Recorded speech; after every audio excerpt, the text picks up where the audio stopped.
जब भी वो गाए, वो एक टेक्निकली नहीं गाया करता था, वो गाना स्वयं बन जाता था, वो गाना ही बन जाता था, इतने सोल से, इतने इंटेंसिटी के साथ वही गाना। तो अगर आप देखें जैसे तड़प तड़प, उसके अंदर इतनी तड़प है, इतनी पॉइगनेंसी है, इतना दर्द है,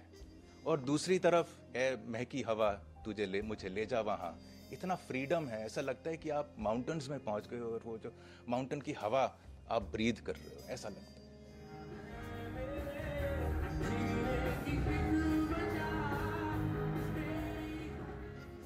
मेरे ख्याल से हम लोग का एक जो आया था, मैं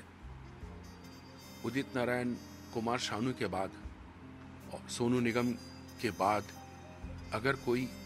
एक सच्चा प्लेबैक सिंगर आया, सिंगर्स बहुत आए, लेकिन अगर कोई प्लेबैक सिंगर आया जिसकी आवाज स्क्रीन के लिए बनी थी और सिंगिंग जिसकी आवाज में सिल्क था, सिल्की वॉइस एंड दबंग आवाज, दैट इज ओनली के।